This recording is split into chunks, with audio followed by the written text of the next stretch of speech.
Mizrahi, you mean religious society? Zionist religious? Mizrahi, you'll need, okay, Sephardic, okay. As I told you about the opportunities, I think it's the place that there are more opportunities than ever. Because when you come to the army, no one, look, where did you come from? Are you Mizrahi or Ashkenazi? Are you immigrant? Are you Russi or Druzi? No one. They are checking your skills, and if you can do it, you can do it. If you look at the army, and I'm not ashamed to say, if you look at the leaders of the army, I think there are more immigrant and, as you call it, Mizrahi commanders in the army than every other place in the country. And it's going to influence the Israeli politics also, because they are going to be leaders later. So you can see all kinds of them. But we are taking steps to, for example, if we're talking about the immigrant from Ethiopia, we have special unit that deal with them, and special places that we say, you don't have the skills to be an officer, but you are going to be an officer. We are going to help you. It's okay. We'll give you 2 more points. If you're going to be bad, so no. But if you miss 2 points to something, so go and be an officer. You serve here and it's not suit for you and want to serve in the south next to your parents, so go to there. We're all the time trying to see how can we do it that it will be easier for them. We have a lot of immigrants in the army. They have a lot of rights in the army. I can give you, for example, the religious girl. Why are we have so many religious girls? Because we understand there are special needs for them. And it starts from the little things. For example, a soldier, a woman, in the first day in the army get 3 pair of trousers, okay? And if you're religious, so you have to ask for a skirt. And it's a problem because it's your first day in the army and you're not going to ask no one for nothing and you're going to just stay like this. And what we did is that we check all the schools of the young girls that are going to serve in the army. And if you came from a religious school, in your first day, it's going to wait for you. And you're going to choose. You want 2 pair of trousers and 1 skirt, whatever. So they're getting into the army and they're getting their skirts. Some of them say, leave us, we want the trousers, this is our opportunity to have those trousers, but okay.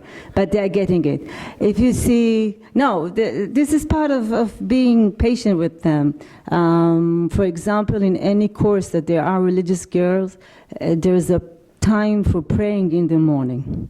I know as a mother to 2 daughters that don't want to come to pray in the morning if it's Shabbat or something, that a lot of girls, religious girls, start to pray every morning in the army because there is a time for praying in the army, so you have to pray, so you're not going to do otherwise. And so we're trying to adjust ourselves to all kinds of people in the army.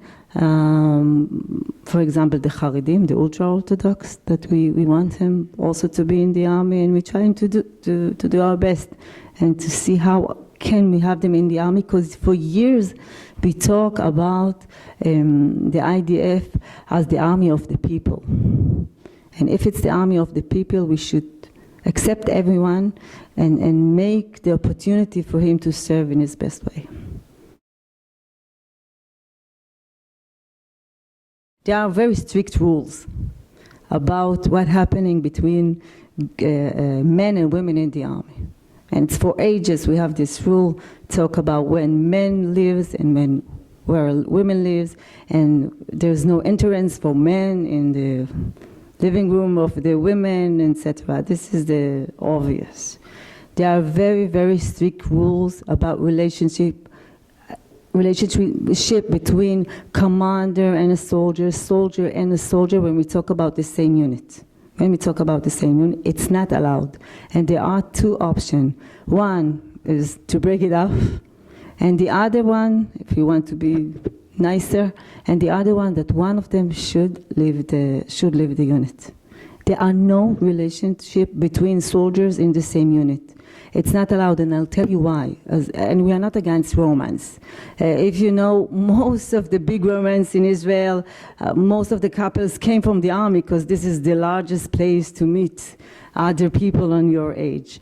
But we're afraid that you can use your position. We're afraid that if it's a commander in a low level, that I know he got influence on the role of someone else. He got influence on the ways that he will go back and how many times he'll go home, all kinds of things. And we're afraid that only because of that, this is the main of the relationship. And because of that, we say it's not allowed. We have few cases like this years ago. And there were romance between commanders and soldiers, and they were out of the army. And everyone understands that if those people are out of the army, and they are very, very good commanders, so that's the end of it. When we check in Israel, our organization, the IDF, and we compare it to other places like the academy, like hospitals, like every other organization, big organization in the country, the IDF is in a much better place. And another thing that I want to mention, that 2 years ago, we opened in the IDF support center for soldiers, women and men, that was victim of harassment, any kind of harassment. And the main issue about this place that soldier can go directly to this center, and they don't have to say nothing for the commanders. We have soldiers in this center that come to us once a week, and their commanders don't know about it. And because of that, there is open door for a lot of soldiers to come to us and to say, help us to go to another unit or to do something. And it is interesting because 2 days before I came to the state, called me a general, I don't remember her name, from the US Army, from the Air Force, I think, and she is now the head of the department that deal with sexual harassment in the United States Army. And she asked me, what are you doing? How do you do it? And we talked for something like an hour and a half, and then she invited herself, but it's good for me, on January to come to Israel and see how the IDF deal with this problem. So probably it's better than what happened in other places. In most of the places, you cannot really see it because there are good soldiers, women and men. But there are places, unique places, that you saw that when you have more women, it's a better unit. For example, look at the observers. We used to have men there, and now most of the observers are women. Those are the soldiers that sit with all kinds of screens on the borderline. For example, in Gaza, they look all the tunnels from Gaza, and they discover all the people terrorists that came out in the tunnels. Most of them, I think there were one soldier or two, all of them are women. And you know what? Because we have not the same skills. I think only a woman can look at 4 screens and hear her commander and hear her stories of her friend about her boyfriend, you know. We can do it. And because of that, but we did something that I think it's important that we did a lot of adjustment in the equipment. For example, if we're talking about those observers, for years there was an equipment called, it's in Hebrew, it's something that it was a large stick like this. It was next to the observer, the commander of the observer. If you see someone move near to the border and it's not our soldier, you have the right to push a red button, of course. You had the right to push the button, and some system will shoot this man near the border. It used to be something like this, I remember it. Today it's a thin stick. And it's something simple. Today it's a thin stick, so a woman can hold it. So can hold it and push the button. I'll give you another example. We didn't have women in the police on the borders. We have not so many women in combat, and we realized that the vests for warriors are not suitable for women.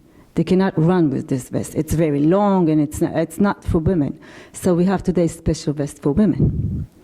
Another example, not from the area of combat unit, in the Air Force, the head of the Air Force decided that he want 40% of personnel in the Air Force women. And we asked him, how are we going to do it? There's a lot of people in technical positions. And he led a very, I think it's a very good move of changing the equipment in all those places that are dealing with airplanes. For example, we have now boxes of tools that are on wheels. They changed the leather to the airplanes, to the planes. So it's something that is lighter, so women can do it. So now think about all the women that don't have the skills to be pilots or to be something very special and unique. They have the skills to be a secretary, and that's it. We can offer them another job. We can offer them to be mechanics. Because we have those equipment on tools, on wheels, on all kinds of things that they also can deal with. And we talk about the society again, if they are going to be mechanics and not only secretaries, so when they are going out of the army, they will have an occupation already. They will have a job. They don't have to do this. They don't have to be a mechanic in a garage later. But they have the opportunity. And this is what we're trying to do. I think it both. I prefer the second things that you said. It's good for the economy, it's good for Israel. But it's not only this. We don't have enough manpower. So now, with all those adjustments, we have more people that can join all kinds of places. More women in cyber, and it's endless. You need so many people in this area. More women there, it's only for the benefit of the army. It's cost us now, because now we have to take all those equipment and to adjust them for women. But what about the short guy? They can also use it, no? No, I really mean it. I really mean it. This wall that you have to pass, if you're not so high, so you can be a perfect commander without passing this wall that years you couldn't reach it. So it's cost. I know it's cost. It costs, as I told you, in pilot course in the Air Force. It's cost because we have women that, as I told you, in maternity leave, and we need other pilots for it. It costs, and we have to. All this vest cost a lot of money. Most of it in the inventing of this vest. But what's interesting about this vest, that today special units are using the vest of their girls, because they are better vests. So something happened, we know that we have to pay for it. But for long run, I think it's good for us. And the army is going with us. It's the leaders of the army understand it, and they're going with us. This is one thing. And the other thing I think that you don't really know, that according to the laws in Israel that passed 5 months ago, the period of men that are going to serve in the army is going to get shorter. It's going to be only 2.5 years, not 3 years. And it's a problem of manpower. And it's good for the women, because they will need us. I'm serious. I'm serious.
The reserves. We have something like 15% of the reserves are women. According to the law, women should be in the reserve until the age of 38, or until the birth of her first child. And in Israel, the average is low. So a lot of women are not staying in the army.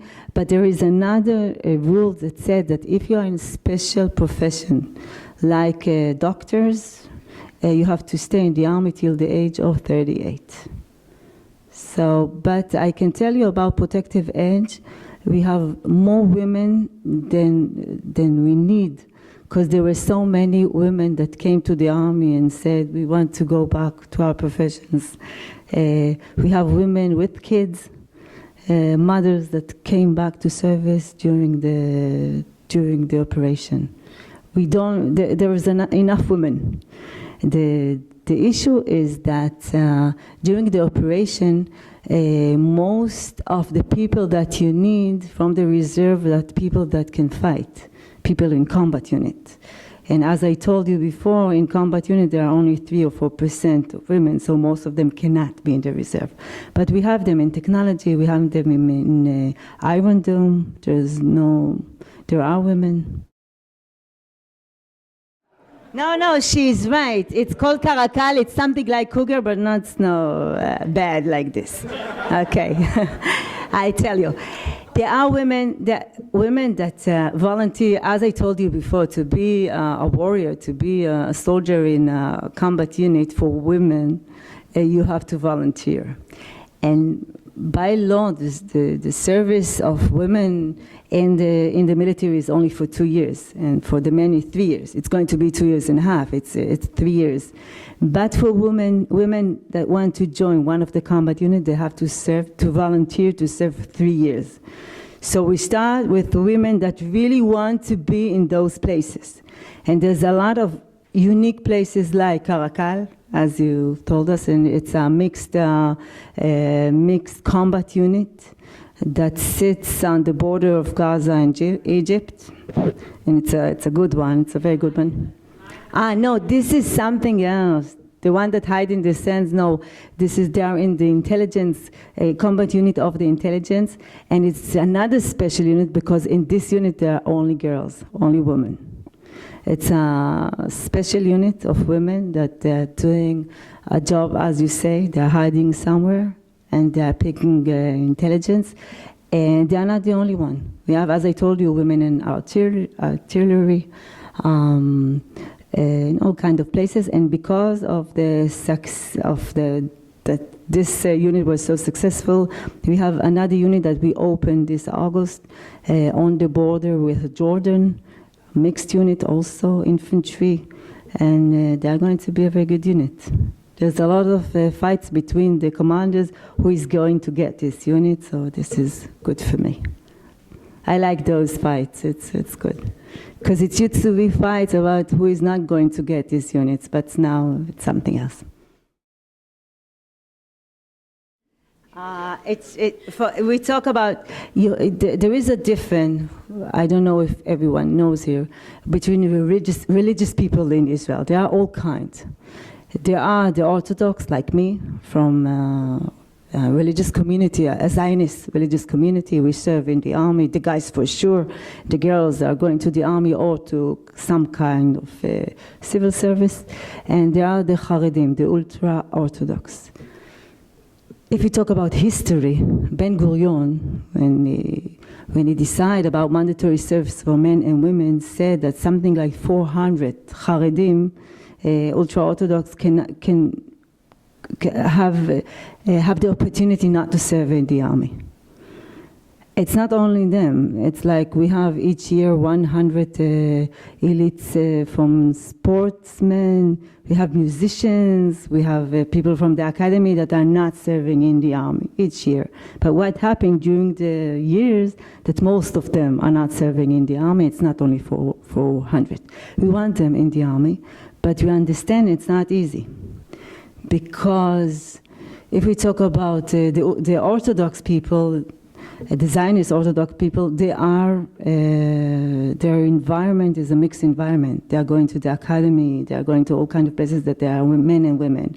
But for this population, it's a separate population, and they are not used to it. Because of that, we have all kinds of programs for them. We're talking about the men, of programs to them. For example, if we talk about Haredim of the age of 18, they are in special units without women. Most of them in combat units that there are women anyhow. And if they are grown up like 24 with kids already, so they are going to be in technologies units. And the only thing that we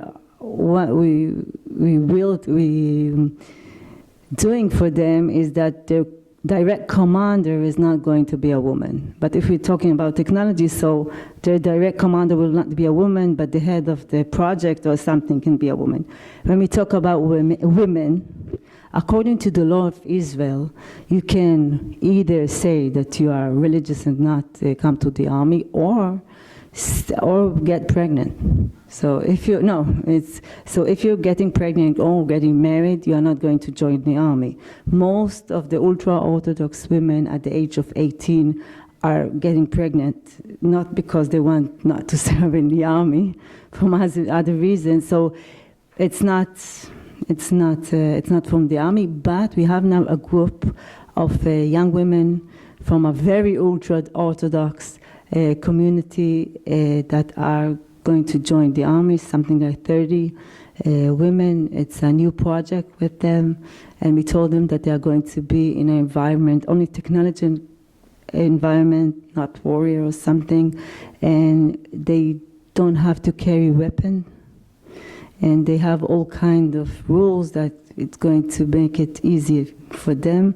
All of them, I met all the 30 of them, they are in uniforms already, all of them with kisui rosh, with pitpachat, and all of them have kids.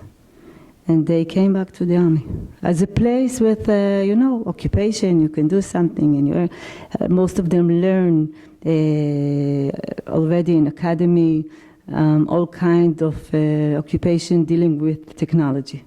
So we have them also. It is so. I can talk from here, or it's very. But what happened in the Zionist society, religious people, is that from one hand, the rabbi said you should not go to the army. That all those young people, all those young girls are going to the army. So it's a problem of education, because those girls are, in regular time, they're listening to their rabbi. And it's a big dilemma. So now we're trying to talk with rabbis in the Orthodox Zionism, and to ask them what is the problem. And when we're talking about the halakha, there were two main reasons why not religious girl go to the army. One of them was, I don't want to talk about the halakha of that, but one was about a woman getting out of the place of their father, should go to the place of her husband. This is one reason. I cannot argue with it. The other reason, and the main reason, is that all those rabbis said that they're going to be, going to be not religious in the army. But we have statistics already, and we checked it. And we checked it now in girls that are now 25. And 86% of the women, the religious girls that got into the army, said that they stay religious, or they were more religious than they get into the army. I showed this statistic to the chief rabbi and said, wow, I wish it would be to the guys. Hasn't had any effect on the male population in the army? Not really. Not really. Because those girls know the limits.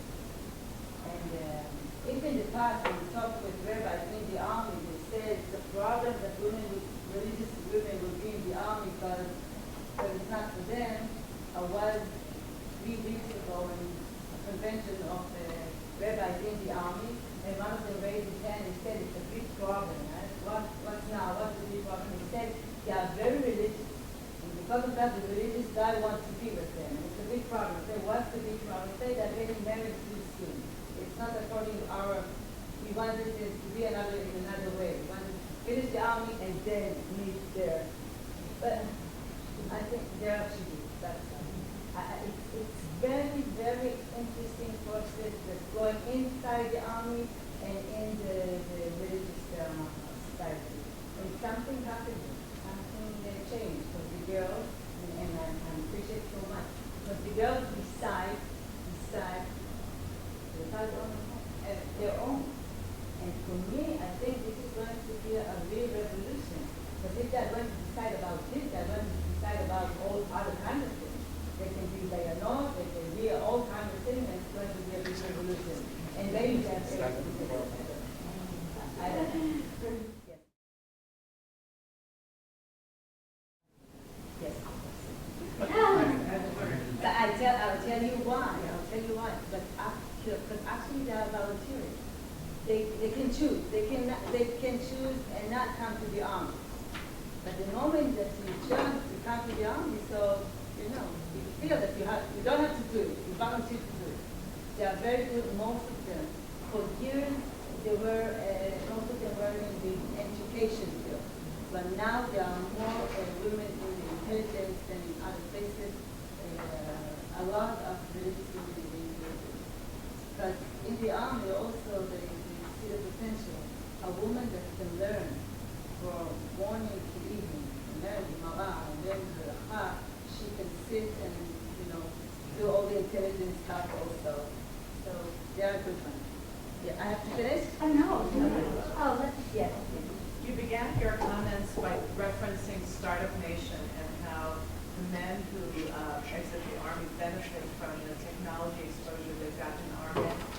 As the Army's become more equal, let's say, for women, not quite equal yet, but more opportunities are there.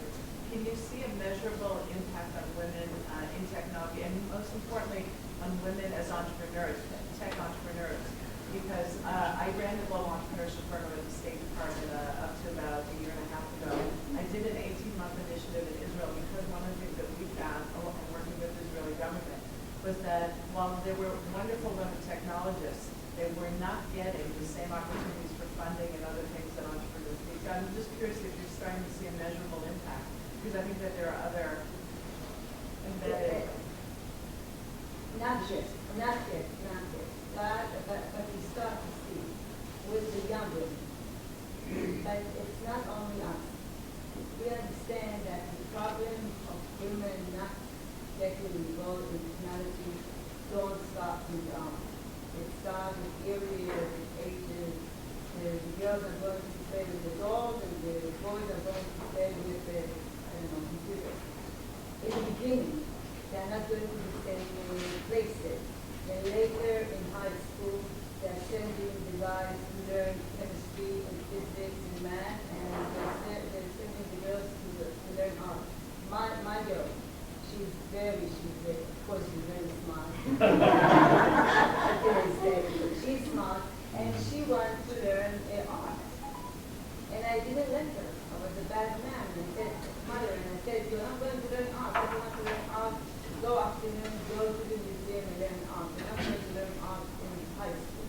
You're going to do something that deal with kind of science, something. So she chose biology. It's not so, but it's okay. It's more than art.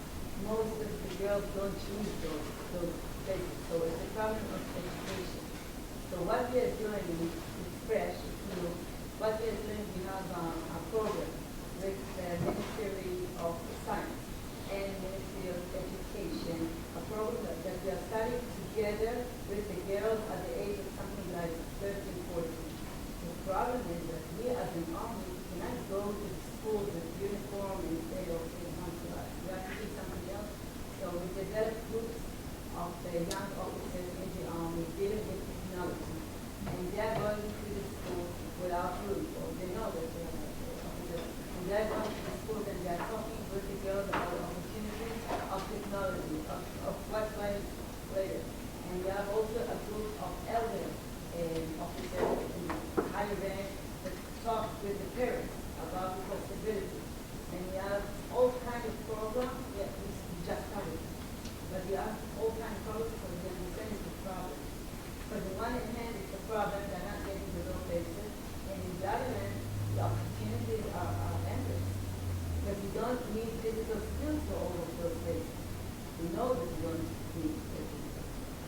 there's a lot of problems. I'll give you an example of it. It's not in the army. I talked with one of the heads of Microsoft, and I asked him about salaries, but in the army, it's the same salary if you have the same rank and the same position, it's the same salary for men and women. And in the country, it's not like this at all. There are big gaps in salaries between men and women. And I talked with the head of Microsoft in Israel, and I asked him about salaries in Microsoft for men and women. And he said there is a big difference. And I asked him why women get less than men. He said, I will paint you the scenario. A man came to me and wanted to have a position in Microsoft and asked me what is the salary, and I said, this is it. And he said, thank you, I understand. I said, I'm not going to give this company, but it's not enough. And no, it's not enough. And then I offered something else, not the one thing. He said it's not enough, and I offered something else. And then yes, he said, a woman comes to me to interview, she comes to Microsoft in Israel, and she said, what is the job? What do you need? What are the skills? She doesn't ask about the salary. And if she asks about the salary and I said, she said, okay, thank you for coming, but you let me come to Microsoft. And it's a big difference in men and women. And you have to work on it. It's not only the army. I think the army is the opportunity and the option to do something else. But you used to get the same salary as the men. So when you're going out, you say, why you get this and I'm not? So, but we all started. It's not enough. It's not enough. I really hope in something like 5 years, 10 years, we are going to have it. But in the army, you have the option.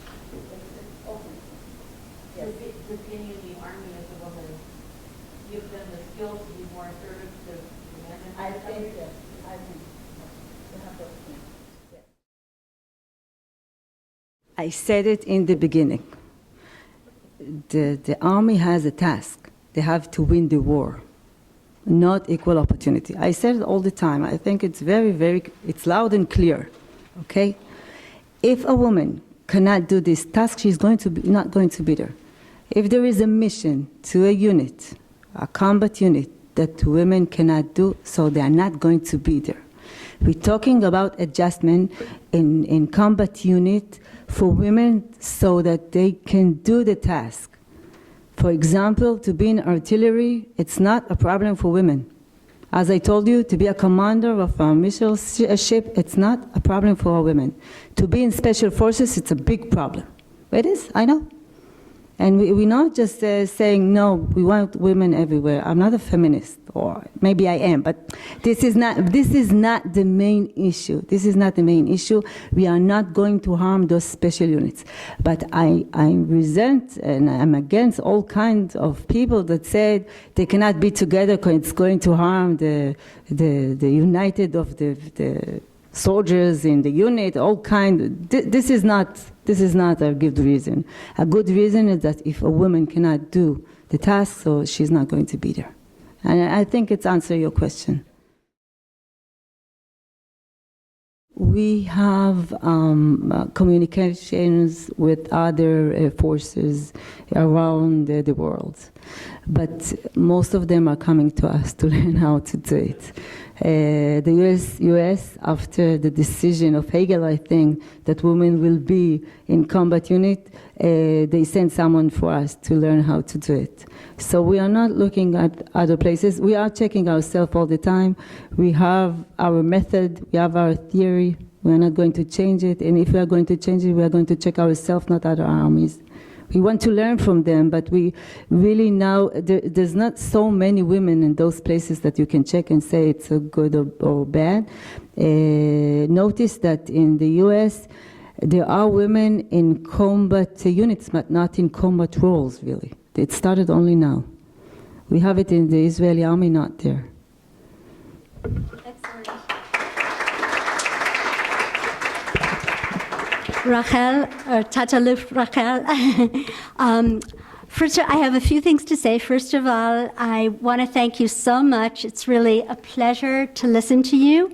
and to partner with our Soldiers Speak. I also want to say that 6 weeks ago, my first granddaughter was born in Israel. To my thank you to my daughter who made Aliyah 6 weeks ago, and my daughter made Aliyah 5 years ago. And I hope that one day she will be a Tataluf, also a general in the Israeli army. Thank you. Right. And thank you for paving the way for her.